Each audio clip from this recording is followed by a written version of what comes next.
I am here for several reasons. The first is to give you a tiny recap of the information we have about the incident that took place today. I stress and will continue to stress this is a very active and ongoing investigation.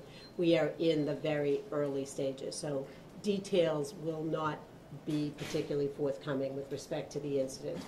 And that is that this morning at about 10:14, a person known to the victims in this case called 911 that 3 people believed to be the elderly residents of a home on Broadway Street appeared to be deceased inside the house.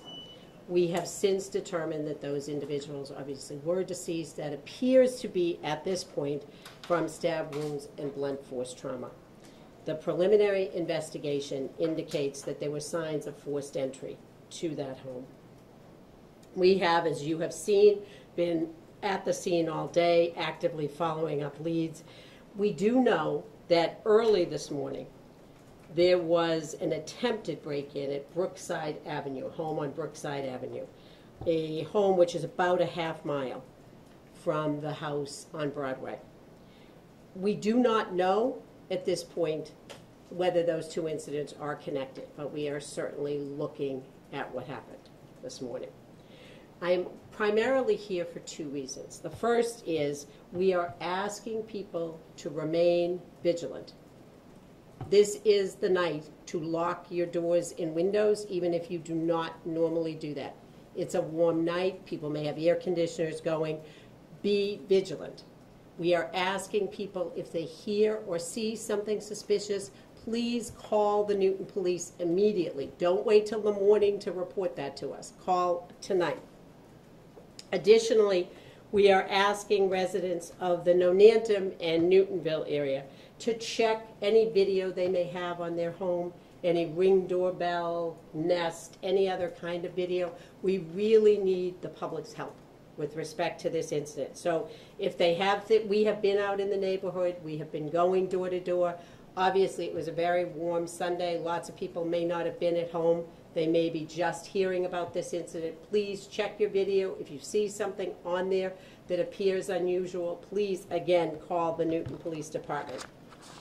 The residents in that area can expect to see a continued increase in police presence. The chief will speak a little bit more to the additional patrols that we will have out there tonight and into tomorrow. The 3 victims have not yet been positively identified, and names are not yet being released. So I'm going to turn it over to the chief to speak a little bit about the response in the police department. Sure. Thank you, everybody. Thank you, D.A. Ryan. As the chief of police of the Newton Police Department, we are obviously very concerned with such a violent crime taking place within our city. We do plan on having some extra patrols out there throughout the night. We're going to use a lot of our own resources, extra officers being called in, extra dispatchers brought into the dispatch center to field any calls of other situations that may occur. We appreciate the state police and for the added resources that they're also providing us so that we can make sure that we keep our neighborhood safe. As I said, I am very concerned with such a violent crime taking place, and whereas this individuals are still at large, we do really emphasize again, be vigilant. You know, pay attention to what's happening in the neighborhoods, especially you know, in the Nonantum and Newtonville areas. And please, if you do see something suspicious, please call us here at the Newton Police Department and let us know about it. And you know, hopefully, as far as the Newton Police Department, we won't rest until we find out who did this and we find justice for the victims that were involved here. So, thank you. Keeping in mind the preliminary nature of the investigation, I'll take a couple of questions. Do you believe this was random? Well, we have signs of forced entry. We have no reason at this point to believe there is a connection. That's why we are concerned particularly about the safety issue. The signs of forced entry, is that the windows, the doors? We are still processing that information. We have information about both. Were the 3 victims related? And then we heard from several neighbors that 2 of them may have been married and celebrating some kind of anniversary. 2 of the individuals were celebrating a golden wedding anniversary this weekend. As you can imagine, this would be tragic on any day. To have family gathered for this kind of a celebration makes it particularly tragic, yes. And was the 3rd victim Yeah, a but mother-in-law? a family member, yeah. Thank you. So the earlier incident at Brookside, did that happen before the homicide? We don't know that. We don't know that. We don't have a precise time as to the incident on Broadway. And do you know what time the triple murder happened? No, I don't have the precise time. Of any of them? Well, the incident on Brookside, Yes. we believe the incident happened around 5:45 this morning. The police received a call at 6:47. So the homeowners initially did not think there was any problem. They'd heard something that didn't seem to be a problem. Later on, they discovered there was an issue. That is why we are asking people, if you hear something, you see something, don't investigate yourself. Call the police department. Was the person who discovered the victims, was he a member of the church? Known to the family. I don't know whether they were a member of the church, but they were known to the family. Were the victims found near the front door, the entryway, and then? That's all part of the investigation.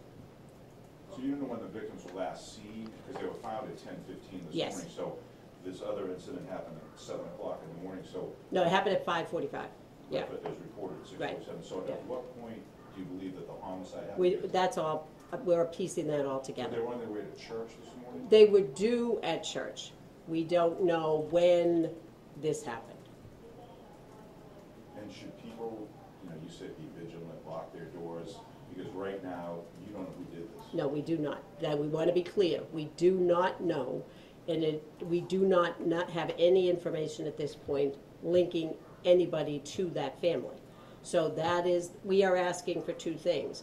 In part for your help in getting the word out, people taking this very seriously in terms of their own safety, and also that they try to help us with the investigation in looking at videos or other surveillance they might have to see if it captured anything. When's the last time there's been a murder here? Last fall, How about a triple murder? none that we can recall. First triple murder in Newton. As far as we can recall, yeah. Obviously, we've been out there all day. We have had occasions, unfortunately, when there have been double homicides here, but we don't know of that. All right. On the Brookside break-in, Yeah. what did the homeowners notice that indicated something? They heard some sounds. They checked the sounds. They thought it was, as one would, maybe nothing. They later found some evidence that something had happened. So what we're saying is knowing what we now know, if you hear something, you see something, make the phone call and let the police come out and see if anything has happened. And they did not, the person did not enter the home, that was an attempted break-in? Attempted break-in, yeah. Approximate ages of the victims? They are all elderly. Thank you.